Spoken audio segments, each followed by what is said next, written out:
Hello, fellow plant people. Welcome back if you are returning to my channel. If you are brand new here, my name is Jen and I go by The Leafy Geek here on YouTube, also on Instagram.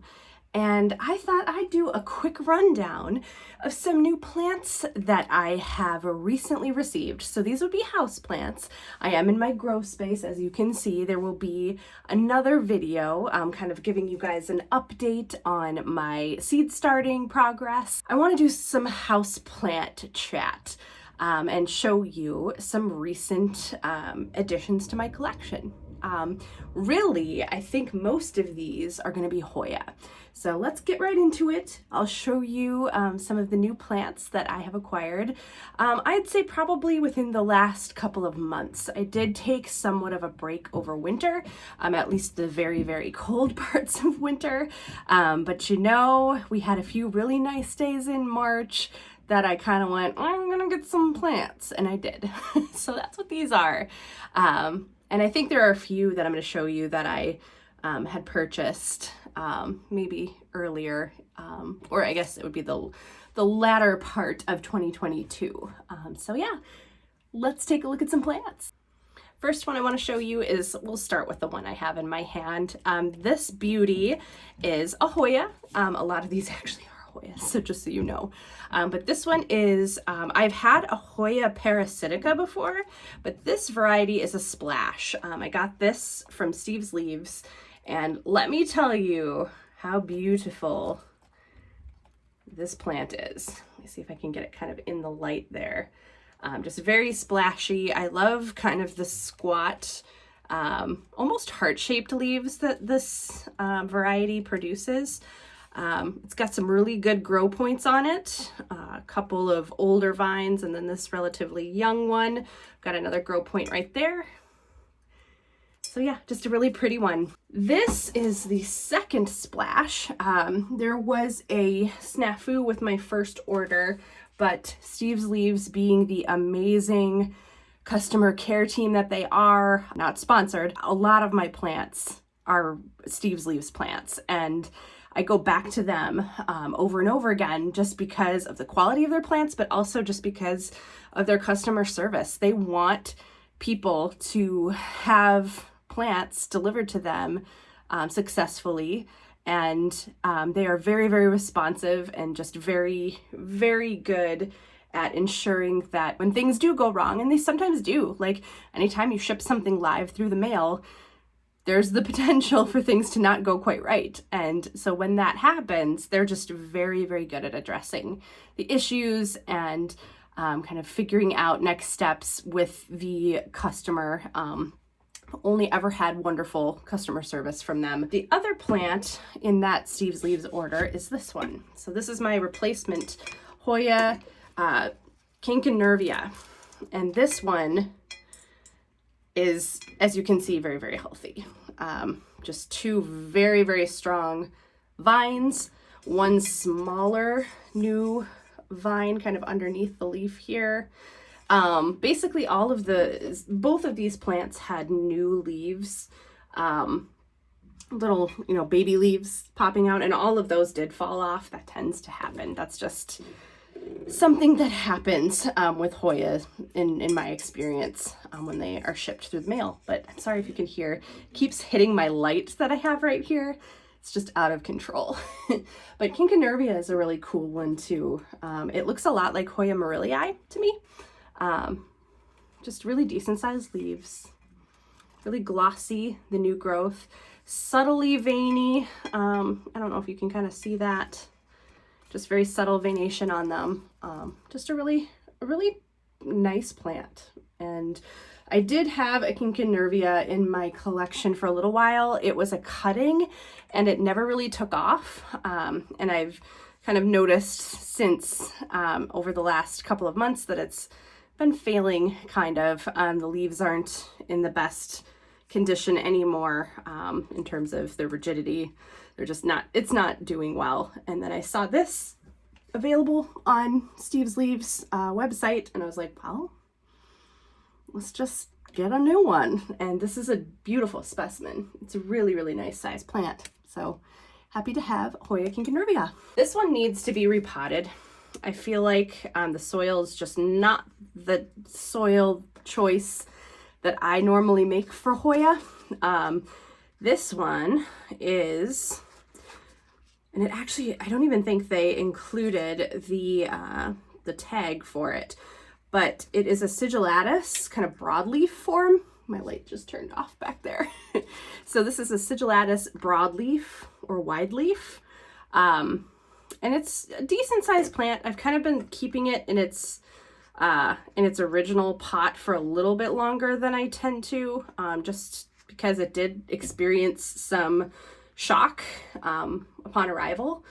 But as you can see here, I do still have these new leaves that honestly, I don't remember them being on the original plant. So they might be new. I think at that point, it's probably a good opportunity to get this into some better draining soil. It's just very, very compacted. It's very fine. You can tell that it's spent probably all of its life as a cutting in this type of soil. It's just not my jam. I like to have a chunkier, barkier mix for my Hoya. I think that's the move here. But it's really pretty. I love the shape of the leaf. I love the size of the leaves for this variety of sigilatis. I think it's really lovely. It's kind of a silvery mottled, splashy color, and the leaves themselves are just that kind of rigid but yet sort of suede texture that you find on a lot of sigilatis. But yeah, these are really pretty.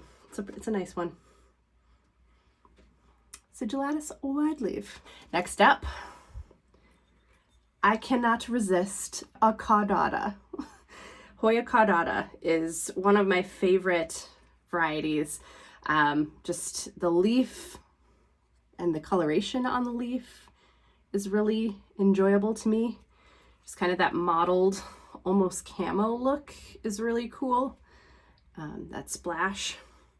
I'd say this plant, I do think needs to be repotted as well. Similar situation, different cellar, but similar situation. Just kind of the original soil is not what I would choose for a Hoya. But again, just kind of giving it some time to adjust in my care. But yeah, it's really nice. I love the texture of the edge of the leaf too. It's kind of got that that ripply kind of jagged edge to it. Probably my number one wish list Hoya still is Hoya undulata. So it kind of gives that vibe. It's like a happy medium. It's a lot less, ripply than the undulata, but caudata is just a really pretty one. Yeah, I love this plant. Caudata. I have a couple of specimens that are still alive. I may at some point just repot them all together, even if they are different subspecies, just to kind of flush out that plant. My other specimens are quite limited. This one's just very lush. You can tell that it's been wrapped around this stake quite a bit. So I may try and detangle it. I don't want to hurt it though. So that's kind of my number one hesitation there. But I'll see what I can do, because I really do think that it will have more opportunity to kind of grow and vine out if I find the end of it, the end of the vine, and then detangle it a bit. I think that might be the plan, but it's a really pretty one. What else do I have? This guy, I guess I really haven't introduced this one. This is one of my newer varieties.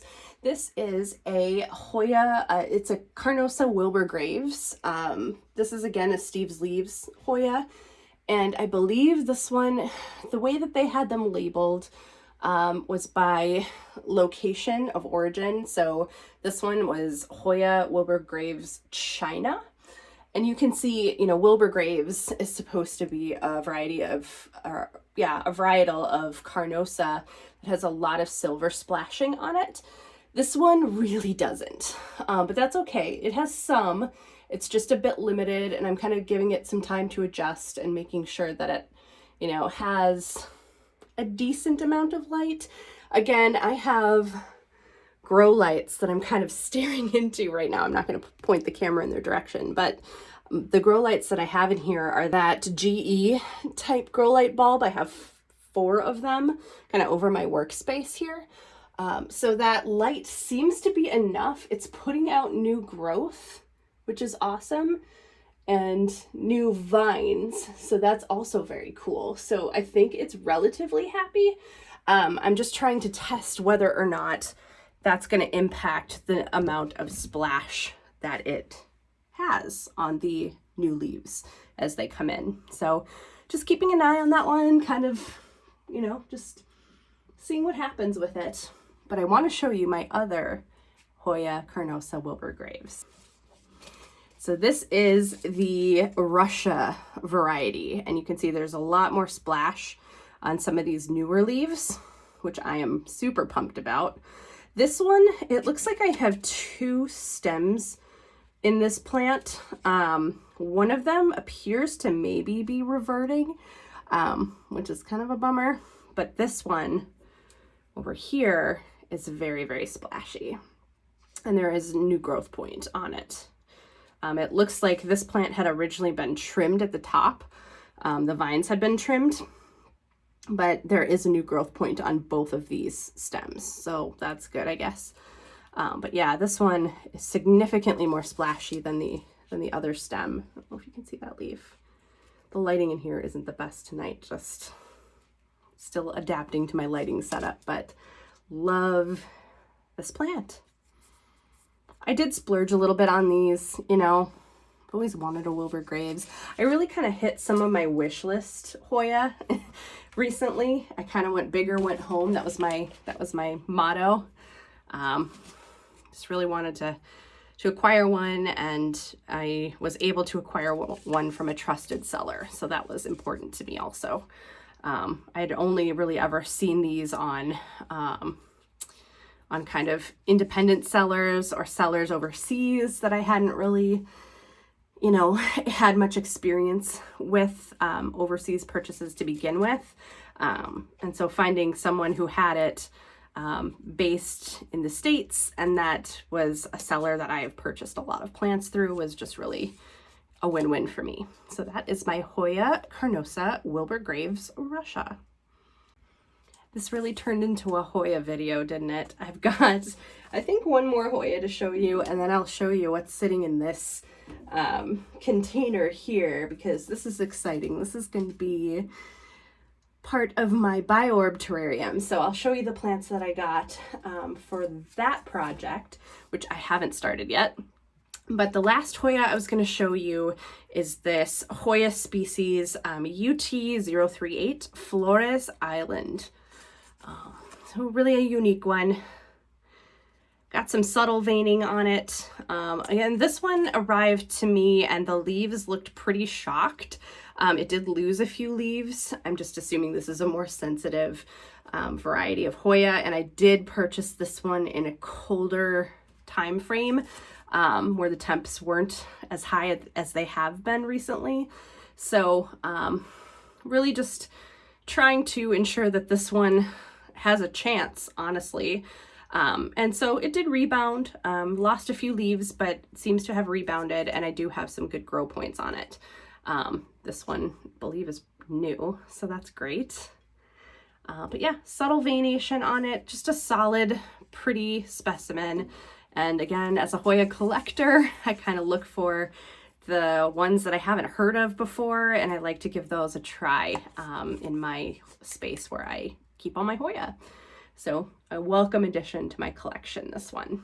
The leaves, you can see, are a little bit, you can see the veination, it's really subtle, but they also just kind of have these cool indentations in them, almost like you see with like Crinkle 8, for example, where they have those indentations in the leaf itself, in the structure of the leaf.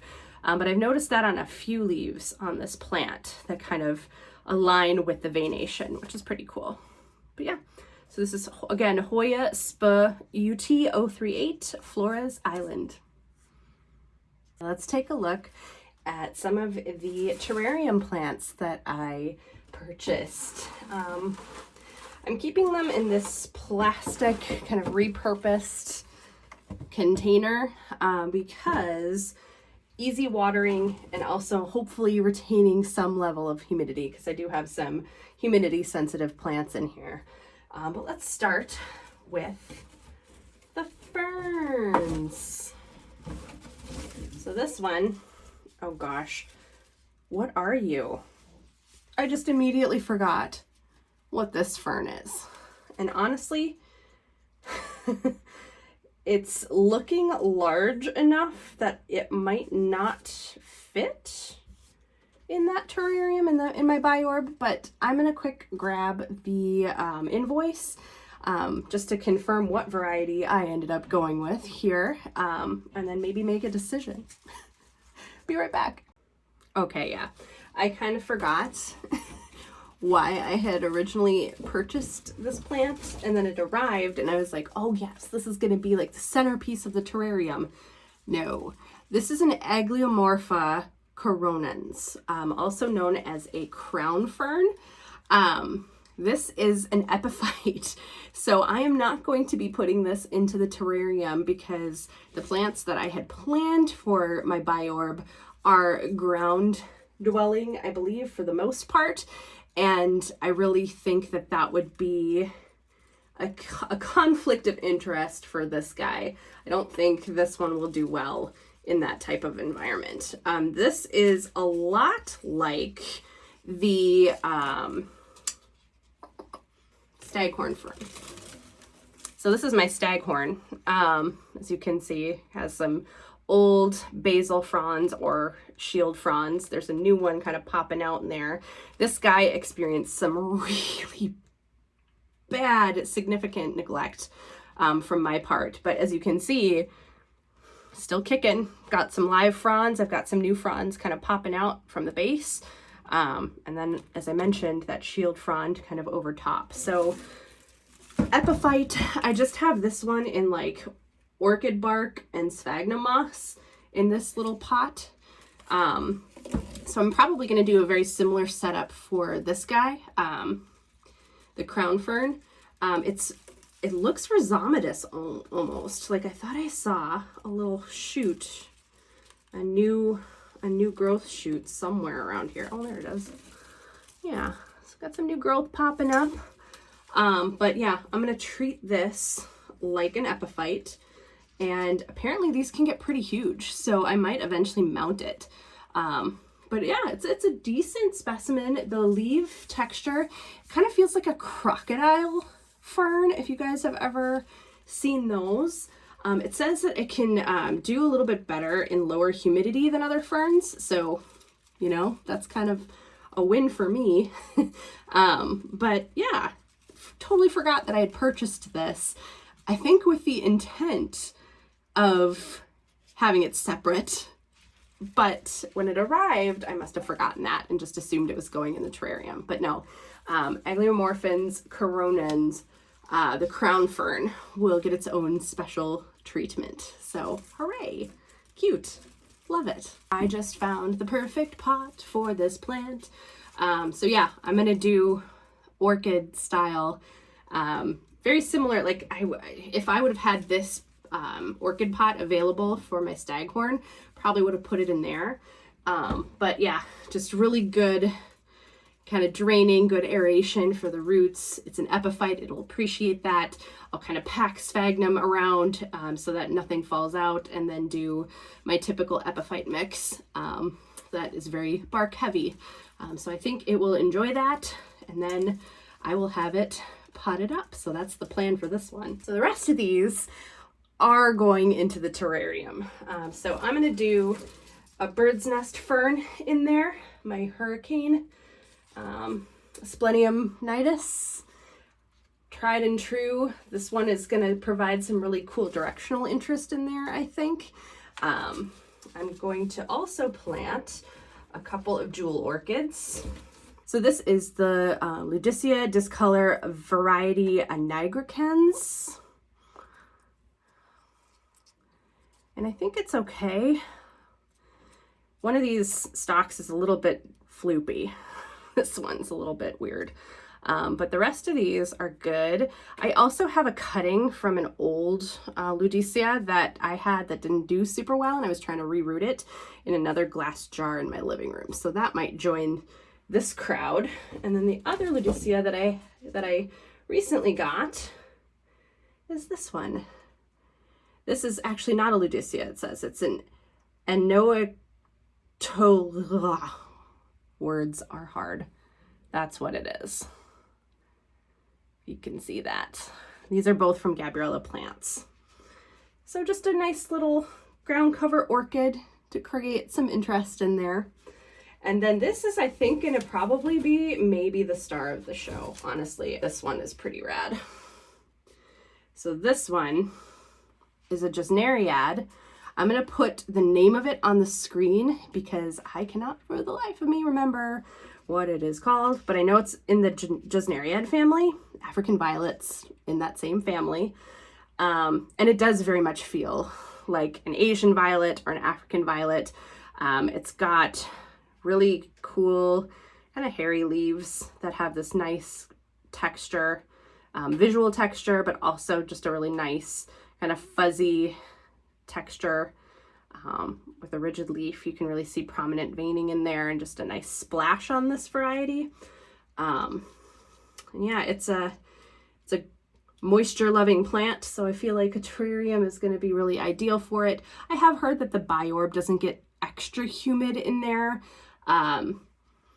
So I think that this combination of plants will do well because they'll get frequent watering from the moisture wicking system that the BiOrb has, but they won't be like sopping wet, which I know gesneriads tend to hate.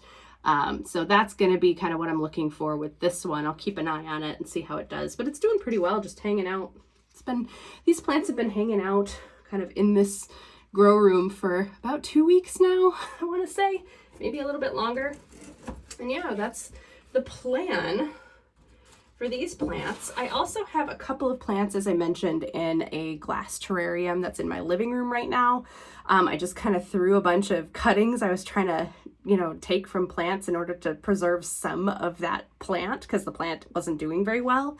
So I have a philodendron, what is the variety in there? Philodendron brantianum. That's the variety that's hanging out in my glass jar right now. I also have, I think it's a grape ivy. I'm not sure. I want to put anything that vines in there. That just doesn't sound like a good idea. That seems like that will be a little bit too high maintenance for me eventually. The brantianum I'll likely put into the terrarium, as well as I think I mentioned I do have like a few jewel orchid cuttings in there. So I think that's the plan. And I'll have a video coming soon on that. I'd like to film it if I can. I am still not super great about coordinating and stopping and starting. Once I get into a project, I tend to really get immersed into it. So I'll try and just kind of keep that in mind and film some of it and then show you the finished product. Obviously, I'll want to do that. I think that's about it though from my recent plant haul. So you guys, I hope things are going well for you and your plants. If you want to share any of your exciting new plant purchases, please feel free to put a comment down below. So until next time, enjoy your new plants.